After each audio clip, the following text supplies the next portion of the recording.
Hey. Hello, welcome. This is so exciting. This is very exciting. We're starting a podcast. I know. Hello, everyone. Hey.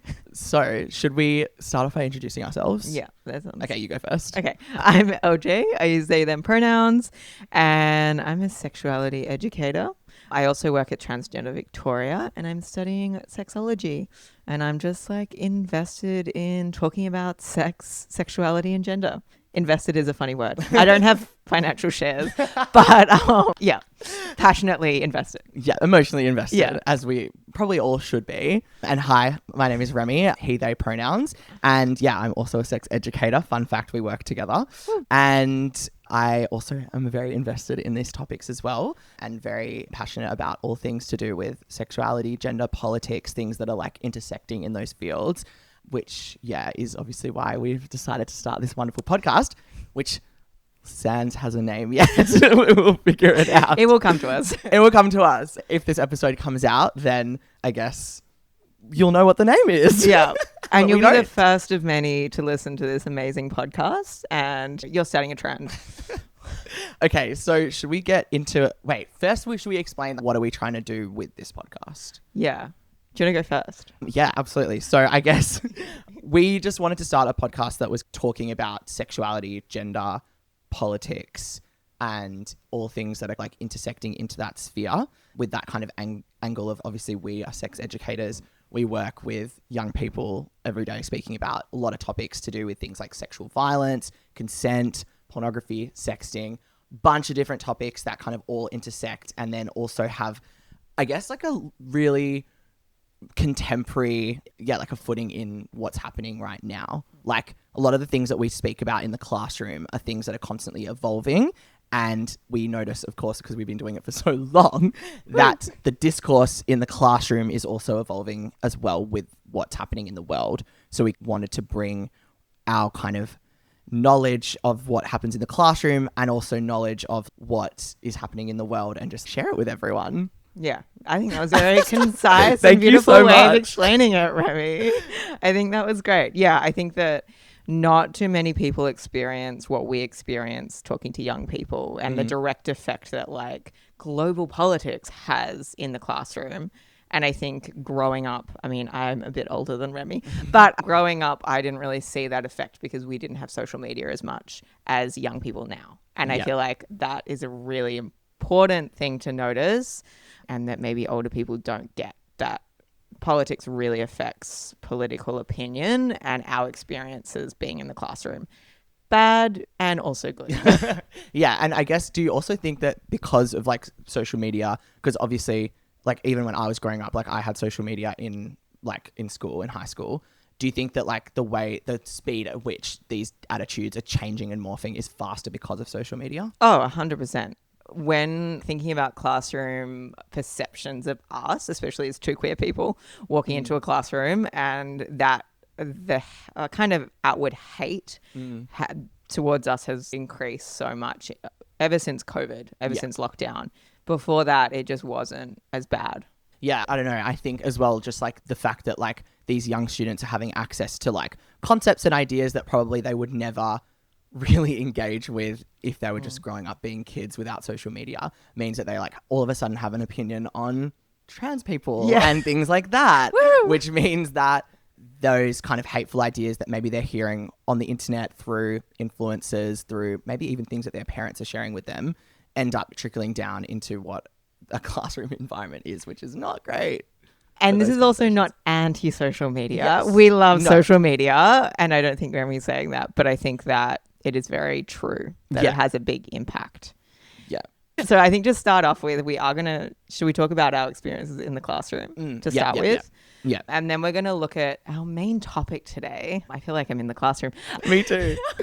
Which is transphobia in the UK, US, a recent ruling in the UK, and how that has influenced stuff in Australia, but also transphobia in Australia, and what could happen in Australia. Yeah. Gosh, is that vague? Yeah, but it is vague, but we're going to really try and dive into it for everyone. And I guess the other thing that we forgot to mention is that like the point of, and I've been thinking about this a lot, because of obviously the rise of far right populism and fascism, they are really great at creating like hysteria and talking points that make you feel like so like what the hell, like, or scared of something. And I think that there's a lot of people, particularly in Australia, maybe they hear something like trans women are trying to invade women's spaces and they think that doesn't sound quite right, but they don't know how to combat that. So our goal is to basically dive into some of those misconceptions and talking points and try to curb some of those, make people feel more confident with being able to combat them, because they're actually pretty easy to combat. Yeah. People just need the info, and they bet on the fact that people don't know things. I think that's all they bet on. Yeah. I also, before you said we're going to talk about far right being, they're really great. And I was like, we could just leave it at that. Yeah, we love the far right. As you can see from what we look like, they would eat us up. They would love us. Okay, so in the classroom, what's your experience with these topics surrounding like transphobia? Oh, it just depends where you are. I'll go from the worst. Like, typically when we go into classes, it's okay. Even as a visibly gender diverse person, maybe a visibly not straight person. You can just say gay. Yeah, okay. It can be okay. And I think that is particularly in Victoria. But going to other states, I think the worst thing I've had is when a teacher or the contact at the school said, we can't talk about trans people. And then I had a year 6 student ask like, how do trans women have babies, which is not a question I've ever gotten in any other class ever. Of course it will be in the one school where they're like, don't talk about that. And so I answered it, of course, and I got told off. But they said that the reason that we're not talking about it is because there was 2 vocal parents at that school. And that's 2 vocal parents out of the whole school. And that is a classic thing, especially when parents fund the school or like parents are backing the school. We know that parents are the key to schools. Yeah. We don't really see that overt transphobia in Victoria. I think that it can really happen from students. But in terms of what we're teaching, we don't see that like complete erasure. I don't know if you've had that experience. I think that what I've had in classrooms like increasingly are just a lot of questions surrounding and a lot of misconceptions. I think a lot of it comes from a place of ignorance, but a lot of students thinking that trans women particularly want to trick you. And this is like a big one, but it's oftentimes come up for me when speaking about consent in a consent workshop. It's happened obviously. And when I say often, like this is quite anomaly. Like we're still quite lucky we live in Melbourne. It's quite a progressive city, and like overall there's not a lot, but it's definitely increasing. And I've noticed that like when we're talking about informed consent, sometimes I'll get questions surrounding, someone has to inform the other person of their gender, because what if you like pull down their pants and they have a penis? And it's like the fact that's even anywhere in your mind of like, what someone would need to consent to in this conversation is crazy. And I think that really shows that like all of this stuff is starting to infiltrate their media and what they're watching and what they're seeing. And they're seeing that as like some sort of threat. And it's very strange. Like the whole, I don't understand that gender stuff, or I don't want to learn about that gender stuff. Yes, there's a lot of that. And it's like gender ideology, which we'll talk about today, but it is that thing of it's imported, it's not true, there are only 2 genders, there are only 2 sexes. What you're teaching, if we're doing an inclusivity workshop, like what you're teaching goes against my values or beliefs or religion. Yeah. Oh, I just remembered. I had a parent webinar. So the other part of our job is obviously we speak to kids doing sex ed workshops, but then we also speak to parents. And I had a parent question the other day. They were like, what would you say if a child asked about changing or questioning their gender? What was the type of school that you're going to? That's very important context. Yeah. It was a Catholic school. We love that. Surprise. But yeah, so obviously with that, it's a bit of a sticky question. I actually did not answer that question because it came up on, it's like, I don't have to necessarily answer all the questions, but I think that what it does show is that there is starting to be that concern from parents. And they're like, what is being taught in sex education when we send our kids off to school? Are they being taught this gender ideology? Which is a little bit I'm sure we'll get into discourse surrounding this, but. Yeah, definitely. And I think that we will talk about this a little bit more, I reckon. But I think that being visibly gender non-conforming in a class before COVID, no problem. Okay. It's different because I'm now on hormones, so that changes things. But I think that I walk into classrooms and you can see it's typically boys, cis young boys, who would just look at you and they are whispering to each other. They're going to try and make your classroom hell, or they're just going to question you and not respect you. Yeah. And it's a particular kind of environment that I don't think other facilitators would have, but it's really ramped up in the last 3 years, which... Yeah. I also had literally 2 days ago, I like walked into a class and I opened my mouth for the first time and I like saw one kid mouth gay to their friend across the room, which like ate me up a little bit. What do you mean? You know what? Like fair. Clocked me. I opened my mouth 1 second. It's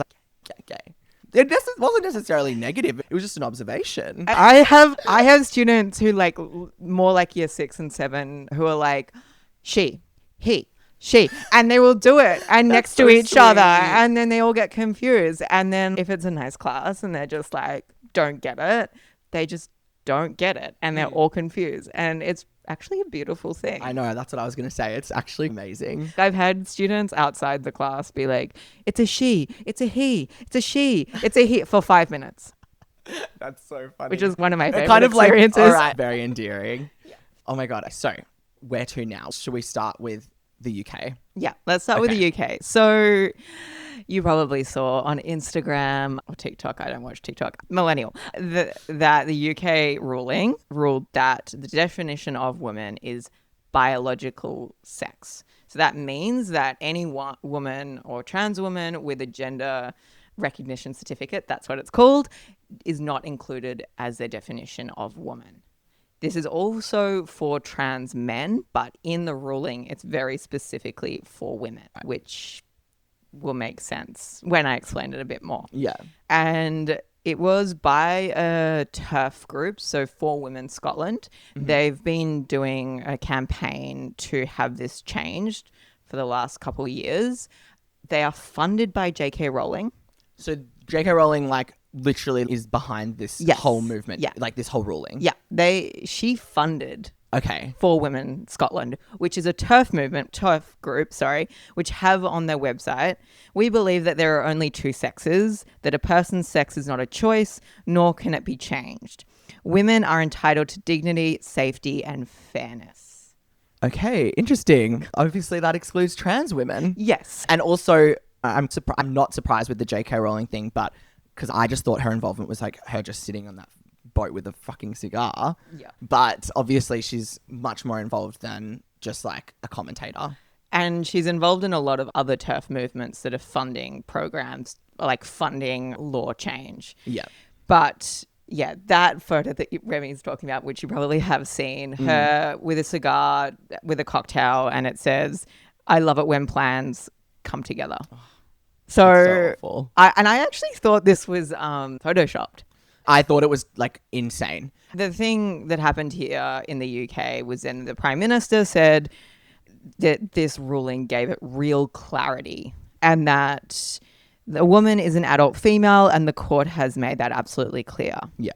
And it gives real clarity, which doesn't make any sense to me and anyone reading this ruling, because we know that if it's a TERF group who has run this. Right. And it will be and is inherently transphobic, even though we have people from the project over in Australia saying, oh, it's an interesting ruling. An interesting ruling. Yeah. Okay. So you mentioned that like it really doesn't make sense to you. Why? What is the reason that you feel like this ruling is like so ridiculous? Because for one, there was a group of, I think it was, a motion was passed by a branch of the British Medical Association, which represents 50,000 resident doctors. And they said that this was scientifically illiterate. And 5,000 doctors? $50,000. 50,000? Yeah. 50,000 doctors? They represent like a strand of 50,000. So 50,000 doctors said that it was biologically illiterate. That is like diabolical language. Yeah. And they said it was biologically nonsensical. So scientifically illiterate and biologically nonsensical. I want to just make it clear that it's not the whole of the medical association. So not all of those doctors. It's a branch of that, and they will actually pass the motion, or they're hopefully set to pass the motion in June. Okay. So this is not confirmed, but it definitely a branch of them have said this. Okay. Also, a trans judge, which you might have seen, said that this was like transphobic, that this didn't make sense, and that it goes against the Human Rights Act. Wow. So in that way, we can see that it's not good. Yeah. Yeah. And is it worth going into the detail about why did like scientifically and biologically, why is this like kind of insane that it's been enshrined in law? If we think about, I'm just going to do a little lesson on intersex variation. So we know that, is it 1.7% of the population? Yeah. About as many people as redheads. So it's a very common variation. And some people choose to identify as intersex and some people choose not to. But basically, we're often taught that sex is either male or female, but a lot of people in the population have intersex variation. So that could be that their chromosomes, their genitalia, their hormones are different to female or male or somewhere in between. And it does depend on the person. So even factually, scientifically, to say that there are only two biological sexes and that a woman is female and that's all there is, in terms of intersex variation, that completely rules out anyone with intersex variation, which we've seen on social media. I've seen intersex advocates say literally, where do I go? What your existence has been carved out of like law.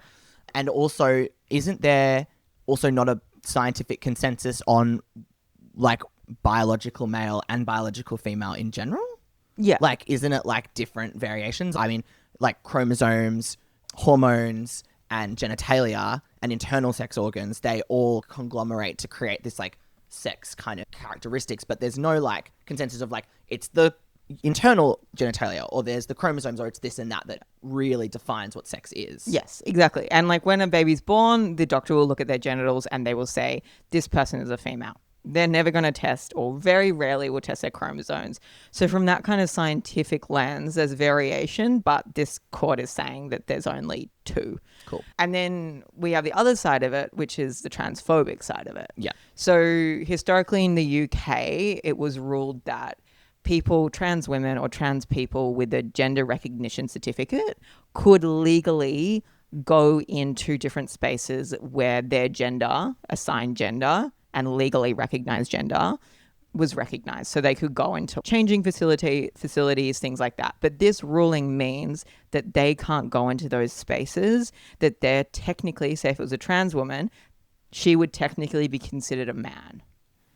Okay. Because of her biology. Yes. So how does that like even get enforced or believed? The court actually didn't say that. Okay. So there's no, because the court obviously can't say enforce these things. It's enforced by particular like jurisdictions or particular organizations. But the police in the UK have already changed their policies saying that they can do strip searches if they suspect that someone is not aligning with either like a biological female or biological male, like they're non-conforming essentially, they can do a strip search.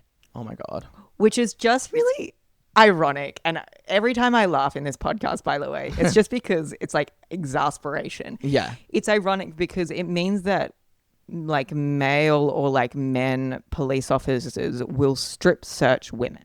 Yes. In bathrooms. Which so is does like, that make women safer? It's antithetical to what they're saying, because this law has been passed for the safety of cis women. That's essentially the law, because it's under the guise that trans women are men dressing up to get into safer women, like safe spaces for women. I'll give you a quote. Bridget Phillipson, who's a Minister for Women and Equality and also the Education Secretary, lovely three combo, said, "Before I was MP, I managed a women's refuge. So I know that more than most how important it is that women, especially those who have experienced male violence, sexual violence and trauma, are able to access safe therapeutic spaces." That was in response to this ruling. So she's basically saying that this is men who are going into these spaces. And we know that research shows us that Very few trans women go into women's spaces to actually assault people. Yes. And there's so many reasons behind that. And I'm sure so many listeners have heard of this talking point back to that, which is that if a man wants to go and assault a woman, they don't need to dress as a woman and go into a woman's bathroom to do that. Studies show that like men assault women anyway. Yeah. And also that like sexual assault, sorry, a bit of a warning around sexual assault. We're just about to talk about it, but it is experienced by trans people and particularly trans women at a way greater rate than cis women. That's not to say that experiences of any kind of assault is diminishing cis women's experience, but like it is experienced way higher by trans people. Yep. So in terms of logical sense and protection for like women and trans women, this law is going against that. Even though the judge said that we don't discriminate, like they said this in the ruling, we are not discriminating against trans people and we are protecting trans people. Like they said, this does not mean that the law's discriminating against trans. Yeah. Okay. So the other part that I was just reminded of, and I don't know if you were already going to talk about this, how is this ruling stopping a man going into a woman's bathroom and then claiming that they're a trans man? Does that make sense? I know it's a bit confusing, but if people are supposed to use the bathrooms that are based off of their genitalia, if a trans men would have to use cis women bathrooms, right? Yeah, and in the ruling, it basically says, it actually addresses this. It says that trans men can't go into, they're like obviously not allowed in male bathrooms, but they are potentially not allowed in women's bathrooms as well, because it could... What? It could offend women, or it could create that threat response that they're worried about. So it's saying now trans men won't really have a space to be. We're not even talking about non-binary people here. Yeah. There's no recognition. God. It's basically saying that trans men can't go into either space. It's actually brain frying. It is brain frying. It's like 100%. So trans men don't get bathrooms, Yeah. and trans women have to use the men's bathroom. It's just a mess. Which we know they potentially will get assaulted or threatened or abused, because we know that trans women experience a lot of verbal abuse. Yeah. Okay, so this ruling has like completely just thrown this into the public discourse and everyone's like talking about it. What is like the reactions been like from the general kind of consensus, do you think? The trans judge in the UK has tried to go against it. So she's really trying to fight it. In terms of, should we move here to Australia? Yeah. A bit. In terms of Australia, we have our lovely conservatives who love this. They are saying, we have got Pauline Hanson, who tried to, on her Facebook page, she put a motion to Parliament saying, I don't even know if it went to Parliament, but a motion on the thing saying the gender recognition to recognize biological sex, that we should follow the UK. Okay. Yeah. Also, trumpet of Patriots. Yeah, Trumpet of Patriots, which did not win a single seat. And Clive Palmer has said that he is retiring from politics. Thank you, and never text me again. Please never text me again. We love Clive. Wherever Clive is, if you're listening, I hope you're learning. But yeah, So Clive Palmer also posted on his page saying that we love this bill. We think Australia should do it. And the Labor Party and the Liberals are not like doing enough. Okay. And that he said, we all know what a woman is. Okay. We all know that. Yeah. We know that. I actually don't think he does. No, I don't think he does. Okay, so do we think that we should move into the US? Yeah, let's move to the US. We love our friends in the US. Okay, so we've all kind of were engrossed in like the Trump like election last year, and how at the forefront like was trans people, and there was just, do we remember Trump saying they're performing transgender surgeries on illegal aliens in prison? We love aliens. I'm an alien. I support that, honestly. Yeah, come on. Let's start performing those surgeries on aliens. But just even that being said, even that being like put out into the public as this is what we're talking about before this election is just insane. And so I think that a lot of people have obviously seen a lot of the discourse, but what I want to speak about and focus on is the structural aspects. Structural transphobia is, and I've got a definition, it refers to how systems, legal, medical, educational, economical, actively harm or exclude trans people. And this is through like policies, laws, and those types of things. And so it's not just about transphobia in general, so someone saying something transphobic, but it's about how these things are actually like becoming enshrined in law. So obviously the UK ruling is an example of that. Any kind of bills that like seek to remove trans people from public life or things like that would be included in that. So the current landscape in the US is that 726 anti-trans bills are currently active. I know that's like makes me want to vomit. This is according to translegislation.com. So there's a website that like tracks all trans legislation. 90 of those bills have already passed in 2025. So Are we in May? We're in May. That's fucked. Yeah. So thinking about these bills, what do they actually target? So the bills target like a bunch of different areas, but I'm going to just focus on the main ones. The first one is education. So a lot of the bills restrict students' abilities to use names and pronouns that align with their identity, which is just basically they will essentially say that people at this school like have to be referred to as their like government name or whatever. And so like teachers and people like that have to legally refer to the students as those names. So even if a student was to go up to a teacher and say, oh, I want to identify as this, or this is my preferred name, they wouldn't be allowed to use that under the law. It mandates that schools out trans students to parents, which my God. This is a whole other thing, even when unsafe. The massive issue here is like a lot of these laws are passed with this ideology of it's protecting the children. Yeah. How is it protecting a child to out them to a parent that is potentially going to inflict physical violence or kick them out of their house and make them homeless? All of those kind of points come up as well. They also, a lot of them ban discussions or any education about gender identity in classrooms, which also in turn bans any conversations about gender at all. So it carves out, it doesn't necessarily just carve out talking about it in the context of trans. It means that like conversations around sexual violence aren't allowed to be gendered. I was just thinking that because we know like sexual violence conversations about strict gender roles, like that is primary prevention. Yeah. And not to have those conversations is like actually fuck. Yeah. And then we also have the healthcare side of things. Obviously with healthcare, what it is, it's a targeting gender affirming care. So despite trans and gender affirming care being supported by very reputable organizations like the American Medical Association, all of those kind of organizations have supported gender affirming care as being vital for trans existence. The focus in the US is banning that for minors.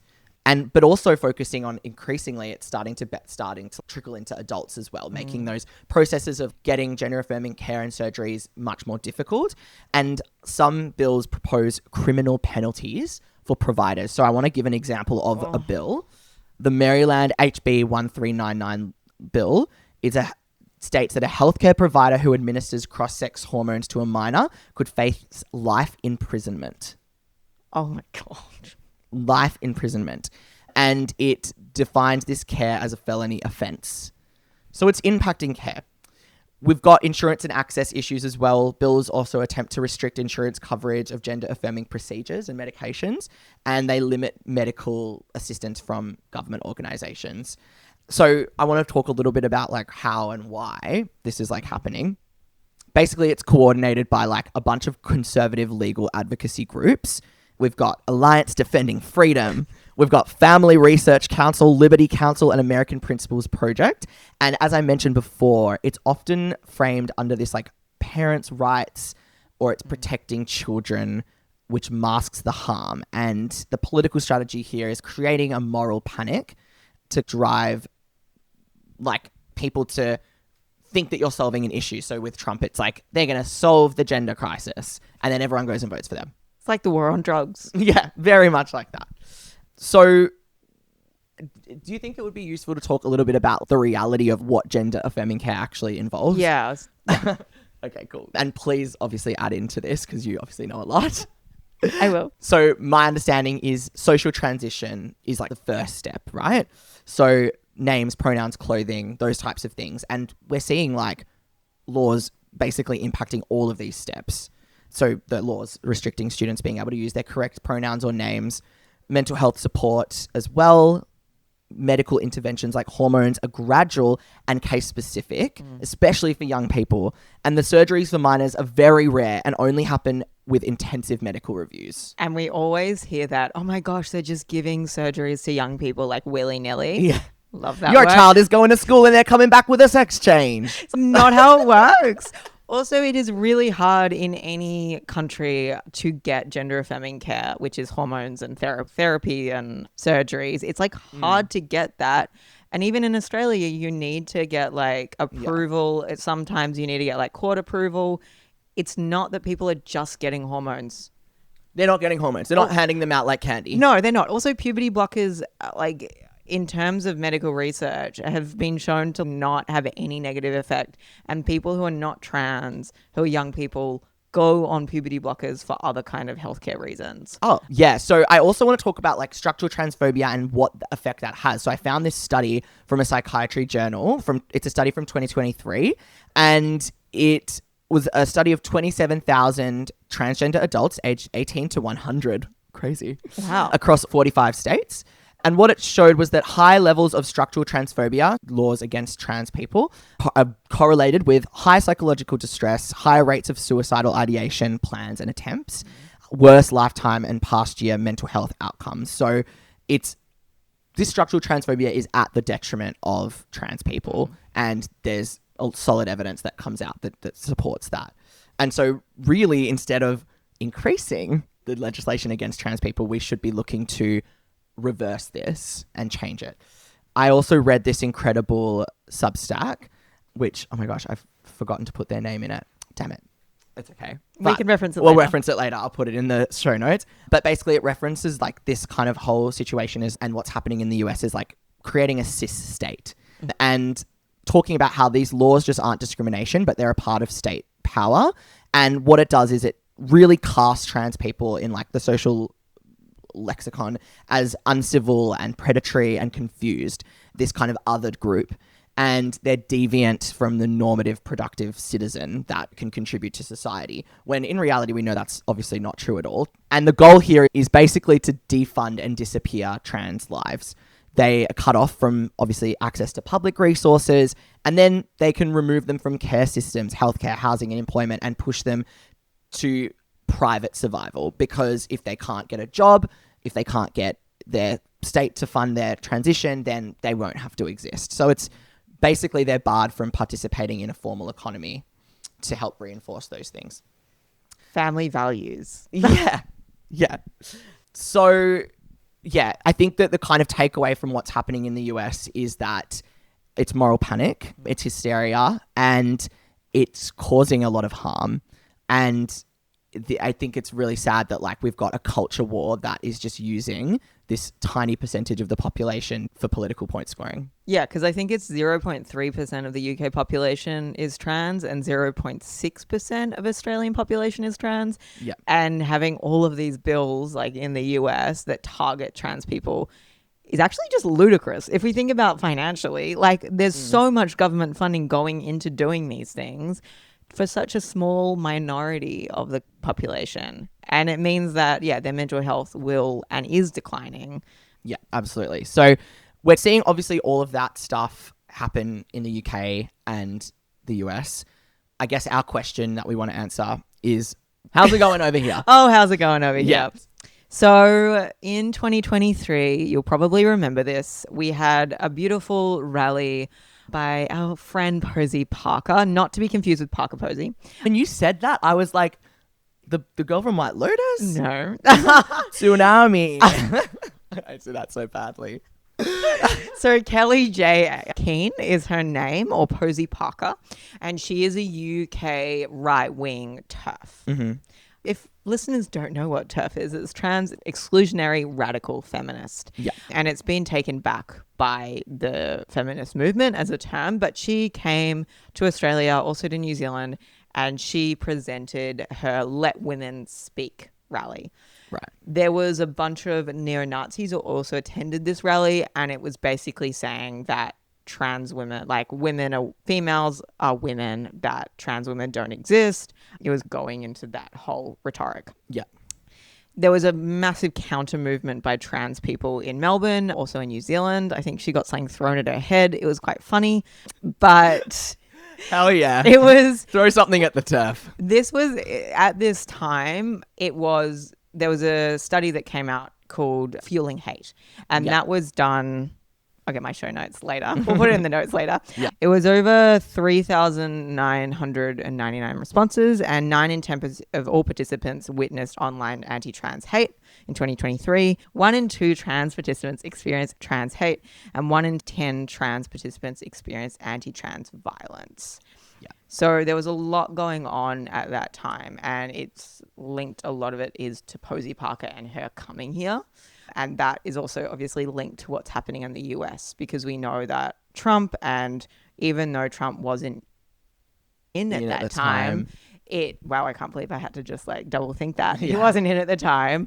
It meant that a lot of the bills that he put through before he got in the second time were still going ahead in the US. So it's, a lot of it is imported from the States and also the UK. So that was happening. Posey Parker's been funded by like conservatives. She's been funded by someone like she was supported by someone who's like Islamophobic and also a Holocaust denier as well. Oh, that's the thing. Hang on. The TERF, this is another thing that a lot of people just fail to like talk about.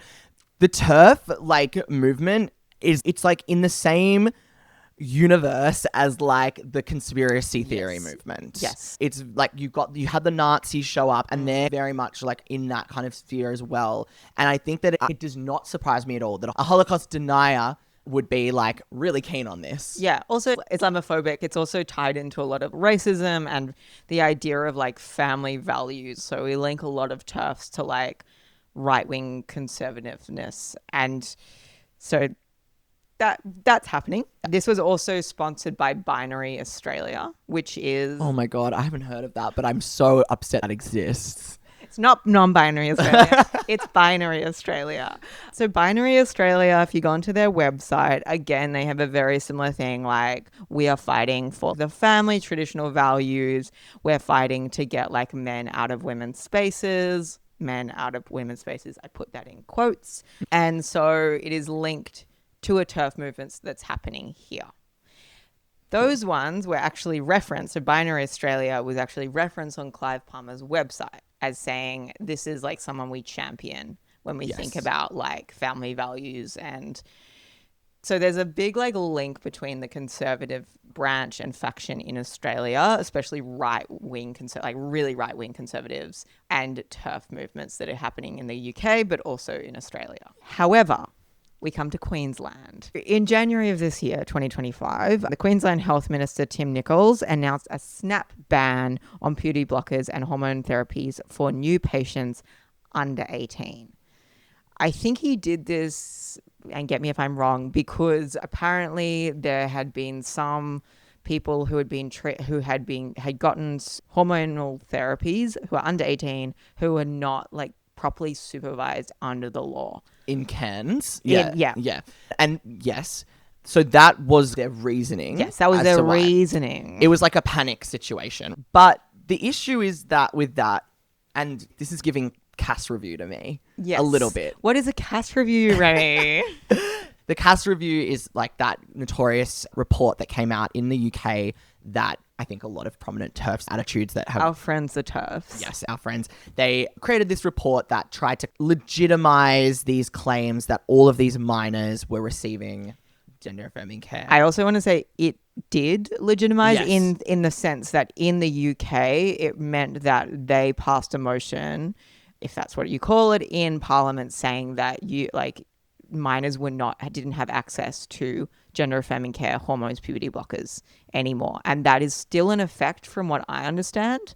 So the Cass review, even though it's been debunked by a lot of like health experts around the world, it's seen as legitimate because it meant that law passed. Yes. And so what happened in Queensland was that it was an internal review uncovered that some children's at Cairns Sexual Health Service were given gender-affirming care without following the established guidelines or obtaining necessary consent. want to put a little like spanner in this, that we don't know what that means. Yeah. Maybe you know more about that, what that means, but we know already that gender affirming care, particularly for young people, is like really hard. There are so many barriers, and we don't actually know. Maybe they were following procedure, but maybe someone outed them in the wrong way, or maybe a doctor was more lenient, which doctors who are good and progressive can be. So we don't know exactly what that means. Yes. But I also read, and for some reason it's not in my notes, but I just read the other day that there was another review that was a government review. Yeah. Talk to us about that one. So this is an interesting one. The thing about this review, so this is the Minister for Health and Aged Care, the Honourable Mark Butler, announced that the government has taken a step to review and update the Australian standards of care and treatment guidelines for trans and gender diverse children and adolescents. This review is actually something that happens all the time. So it happens every couple of years, I think. And it's actually quite an important review to happen. At TGV, we were talking about it when it came out, and they said, my colleagues were like, this is actually normal. What they have done has meant that they haven't paused care at all. So it's very different to the Queensland review.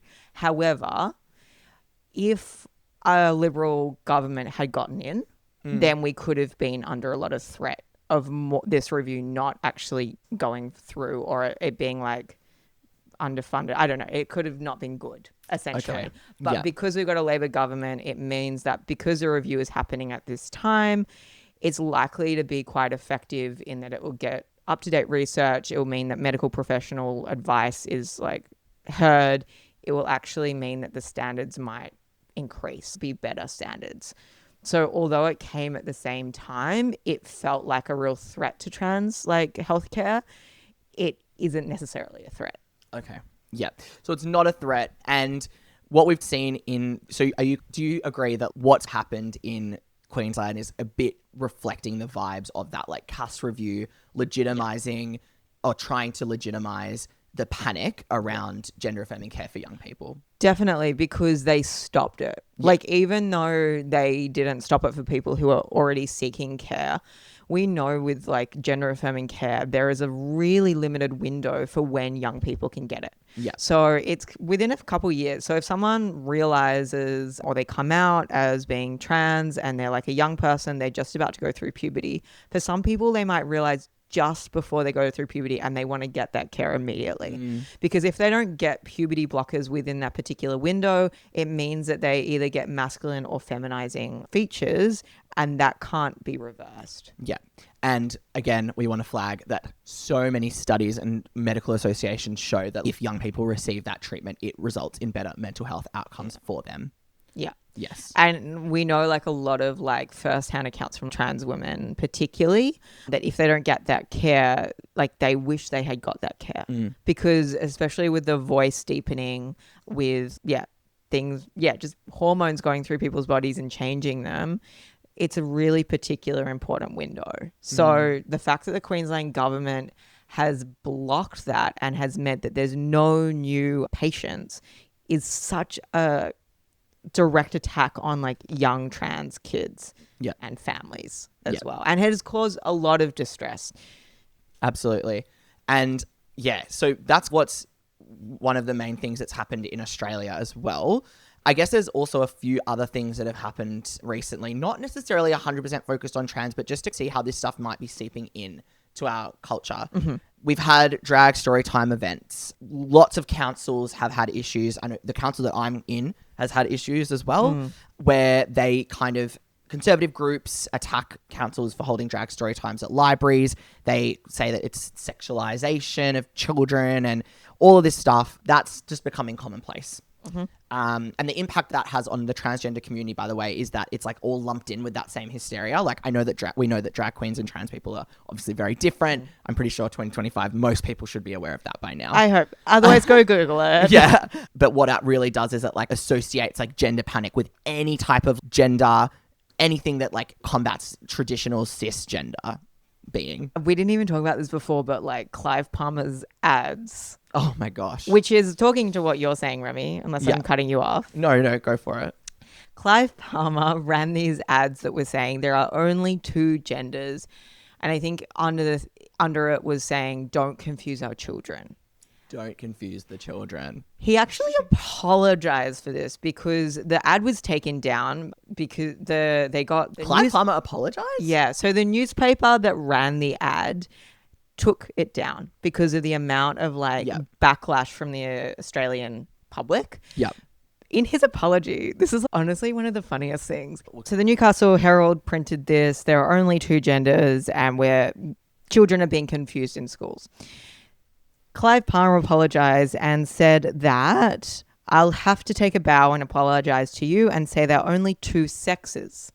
Oh. That's what I meant to say. There's either a man or a woman, and that's what I meant to say. In all my life, I've only ever experienced those two sexes. You've experienced two sexes. Does that mean he has gay sex as well? Or wait, not Clive Palmer being a trans baddie. And also bisexual? Wait, someone needs to make a meme of him. Like in a weave. Oh my God, I'm sure that's out there. That should be the front cover. Yeah, so this is a really laughable comment. This is, and apparently, oh no, if you've watched the press release, the audience claps. Why are they clapping? Is it like, well done? It's, oh my God, you apologize. But he's like literally so incorrect. He also says women and men, which is not sexes. And also there's not two sexes. Yeah. And then we've already gone into It's just funny. It's just insane. Yeah, okay, cool. So Clive Palmer, crazy. And then we have a few other things as well. We've got a few, we had a council, the Cumberland City Council's ban on same-sex parenting books. Again, not 100% on the trans issue, but I think it is relevant here. Very relevant. And it excludes like queer literature from a public library. Again, hands off our kids was the slogan that's used. It's such a common theme. It's such a common theme. Yeah. I also want to bring up as well the Sex Discrimination Act. Oh, we love the Sex Discrimination Act. Which in Australia, pretty public debate. We've just had an election. Labor's come in. They fucked this one up too. They fucked it up.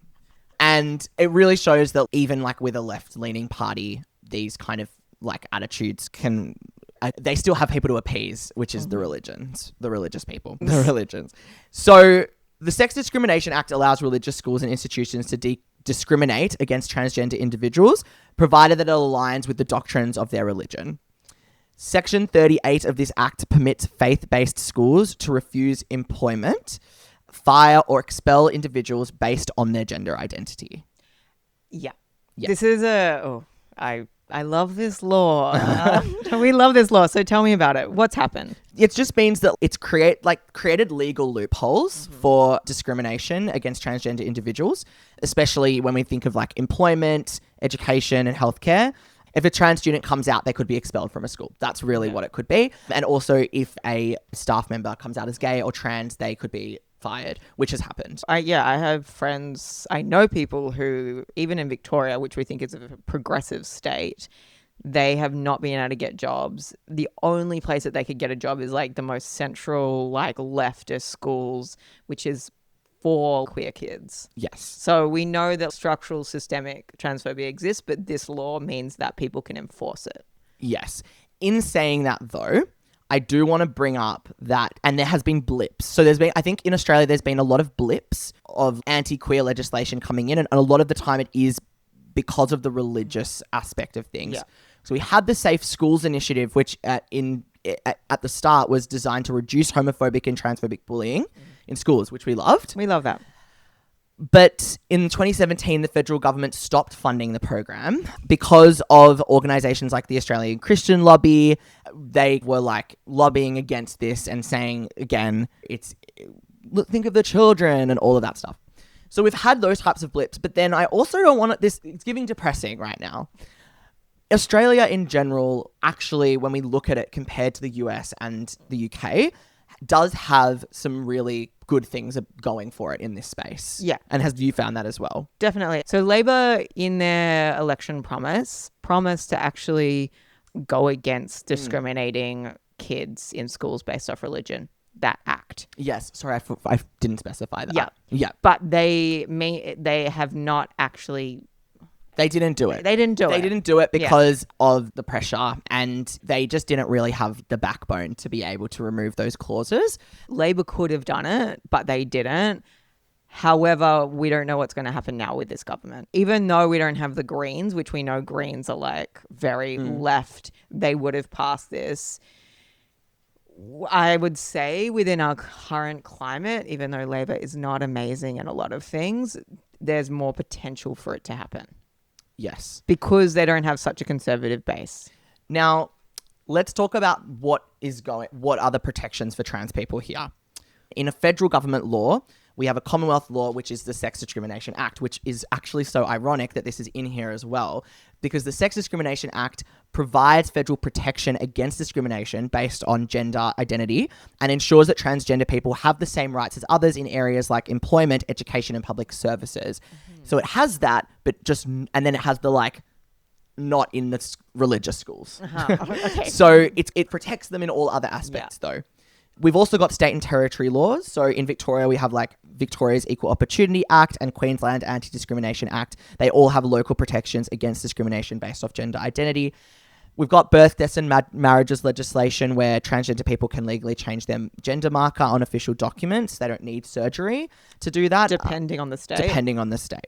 Yeah. Marriage equality as well, and we've got workplace health care protection. So we do have some really great laws in Australia that protect, and obviously laws can be changed. But as we saw with Pauline Hanson, who didn't even get like a reading in Parliament. So when I think it was in 2022, or 2023, she tried to pass that bill about women as biological, like the same UK bill that got slammed. Absolutely slammed. And I don't even think the one that she put on Facebook went to Parliament because I couldn't find any research against it. Yes. So even in that sense, it's quite hard to get things through. But thinking about like now, we've just had an election. Labor won by like an overwhelming majority. Yeah. What do you think this means for how these types of attitudes, TERF, anti-trans attitudes can manifest in Australia? I might just read some statistics if that's okay. We know that Equality Australia did a survey around the time that the Clive Palmer ads were happening, so in February, and it was 86% of people agree or strongly agree that the government should not politicise trans issues for political gain. 89% agree that LGBTQIA plus people deserve to live with dignity and respect, and 91% agree that trans people should have the freedom and choice to live their lives in the way that makes them happy. I loved hearing these results. It's from Equality Australia, so I don't actually know where they got their survey data, but we know that in other data from like a few years ago, that's more like global data, that over half of the population in the survey in Australia found that trans people should have protection. And that is just like globally, and that's slightly above the global average. So we know that public opinion of trans issues and trans rights is pretty left leaning in Australia. Yeah. And I think that, again, with the kind of laws that we have in place, it's very unlikely that we're going to see like widespread legislation like we're seeing in the US banning these things. But it doesn't mean that we should just be complacent about it, because as you've mentioned, these factions do exist here. They're just smaller. Yeah. And it's a very like vocal minority, but it is very much linked to the alt-right and like white nationalists and that kind of movement, which we know that in the whole of the world, the alt-right is like gaining popularity and it's gaining traction, and it's like a part of the culture wars. We also know that other countries can be a model to this, that when we have a really far left government, I would not say that our government is far left, but it is very like left in the votes, then often, or it can mean a big switch to the right. Yes. So we only have an election every 3 years. And what we saw in New Zealand, Aotearoa, we saw that big shift to the right. Yeah. And those protections in Aotearoa for trans people, but also every minority, are being taken away. Yeah. So that is not to scare people, but it is to say that even though we have all of those protections, what I would really hope is that Labor, and who is left of the Greens in Parliament, can put those protections that are more long lasting, because they need to do that in order for trans, gender diverse, LGBTQIA plus people to be protected for longer. Yeah.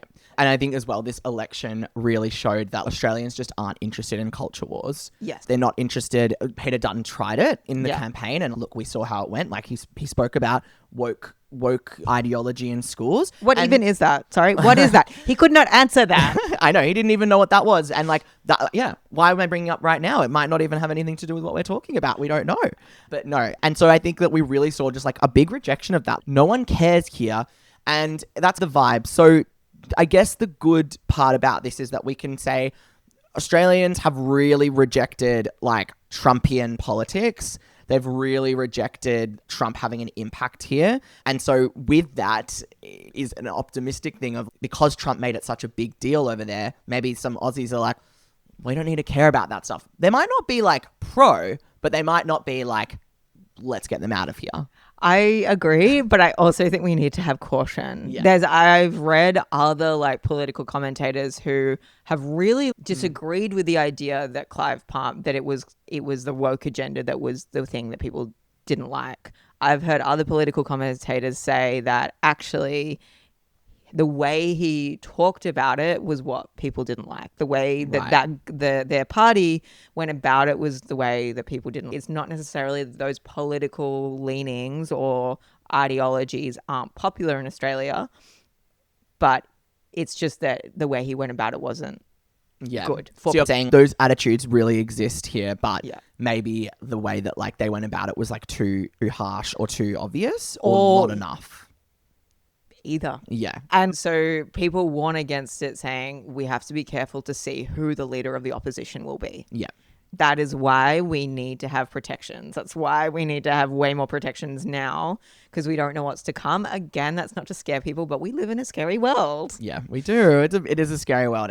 But yeah, hopefully that gives like us like that kind of understanding of what work needs to be done here. So it's not necessarily going after those kind of like fringe groups that don't really have that much of a say already. Instead, it's putting pressure on government to increase protections. Definitely. What do we want to leave you with?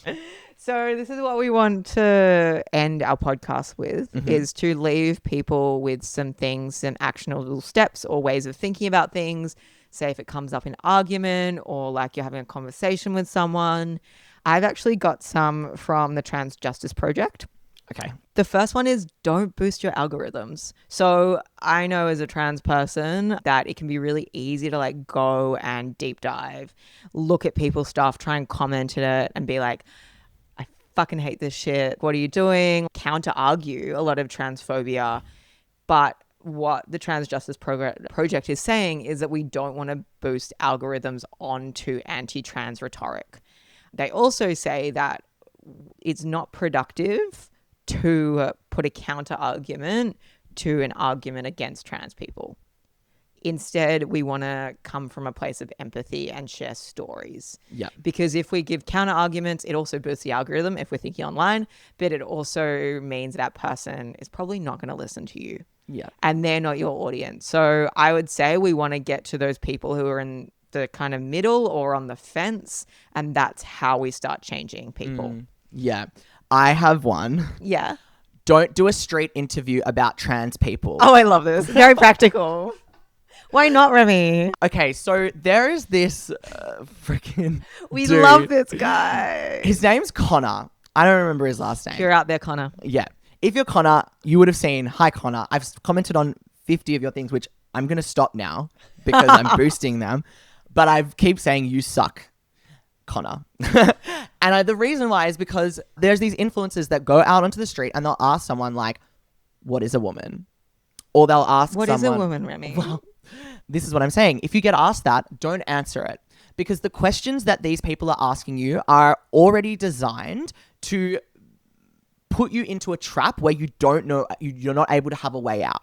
And then they are used as clips to increase and like basically boost the rhetoric that you're talking about here. And a lot of these influencers will come across as being like, I'm just asking the public questions, I'm surveying what they really think. But what it really is being used to do is basically boost a transphobic agenda. And the reason that we know that is because when these videos blow up and go viral and we go and look at the comment sections are filled with transphobic comments, and the publishers of this content do nothing to address it and they don't call it out.